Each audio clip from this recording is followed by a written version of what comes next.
இயேசுவின் நாமத்தில் வாழ்த்துக்கள்.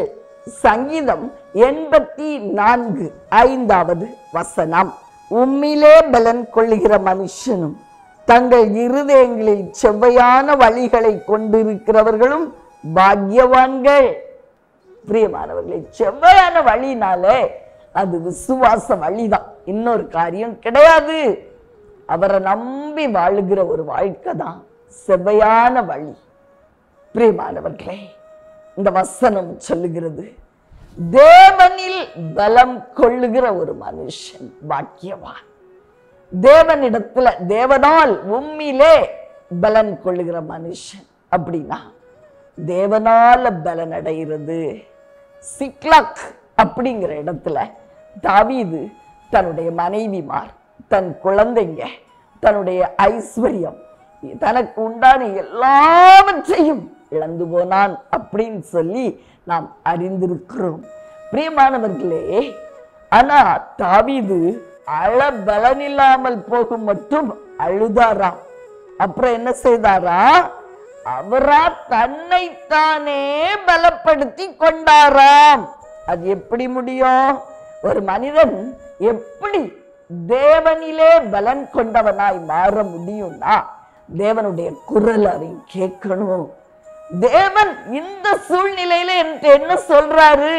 நான் கண்ணீர் வடிச்சு கதறி நிக்கிறேனே, திக்கச்சு நிக்கிறேனே, சிக்லாக் போன்ற ஒரு நிலைமையில நிக்கிறேனே, செங்கடல் போன்ற ஒரு பெரிய சமுத்திர கரையில நான் நிக்கிறேனே, இந்த சூழ்நிலையில என் தேவன் எனக்கு என்ன சொல்ல விரும்புகிறார் அப்படின்னு அவருடைய குரலை கேட்டாலொழிய அவரிலே நாம் பலப்பட முடியாது. நம்ம பலப்படவே முடியாது, நம்ம எந்திரிக்கவே முடியாது.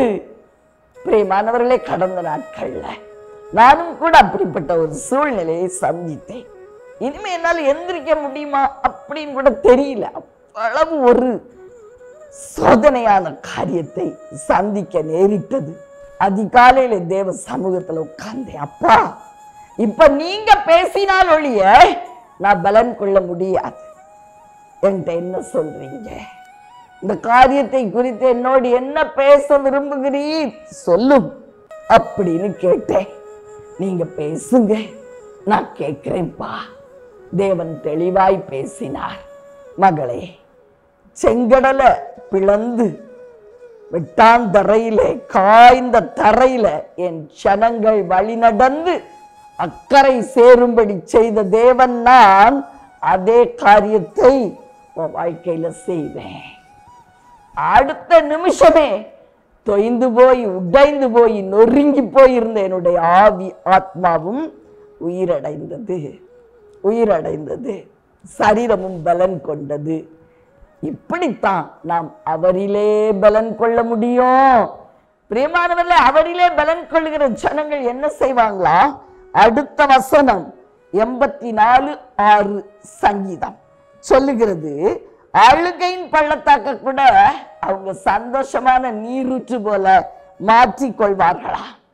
அதற்கு அடுத்த வசனம் சொல்லுகிறது 84:7 வசனம், அவர்கள் பலத்தின் மேல் பலமடைந்து தேவ சமூகத்துல சிறப்பா காணப்படுவாங்களா. பாருங்க, கண்ணீரை கூட களிப்பாய் மாற்றிக்கொள்வார்களாம், வெற்றியாய் மாற்றிக்கொள்வார்களாம், பலத்தின் மேல் பலனடைவார்களாம். பிரியமானவர்களே, நாமும் தேவன்ல எப்படி பலப்படணும் அப்படின்னு அறிஞ்சுக்கணும். அவருடைய குரலை கேட்டாதான் பலப்பட முடியும். அது வரைக்கும் ஜெபத்தை விடக்கூடாது. அவரை கூப்பிட்டுட்டே இருக்கணும். அப்பா பேசுங்க, எனக்கு தெளிவை தாங்க, ஒரு வசனம் கொடுங்க, ஒரு வாக்குத்தத்தம் கொடுங்க, ஒரு காரியத்தை வெளிப்படுத்துங்க.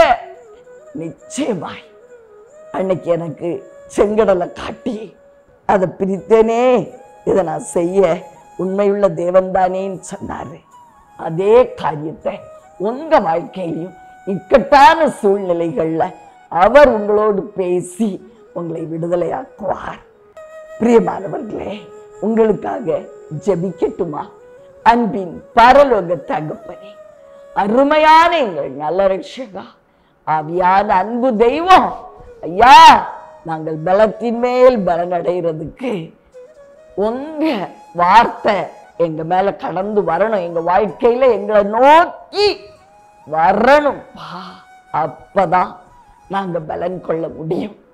இந்த உலகத்துல பூஸ்ட்னால ஹார்லிக்ஸ்னால நாங்க பலனடைய முடியாதப்பா. உம்மிலே மட்டும்தான் பலனடைய முடியும். உம்முடைய வார்த்தையால், உம்முடைய வெளிப்பாடுகளால் மட்டும்தான் பலனடைய முடியும். அப்பா, நீ பொய் சொல்லாத தேவன். எங்களோடு பேசி எங்களை பலப்படுத்தி வழி நடத்தி வெற்றியை தாங்க. இயேசுவின் நாமத்தில் பிதாவே.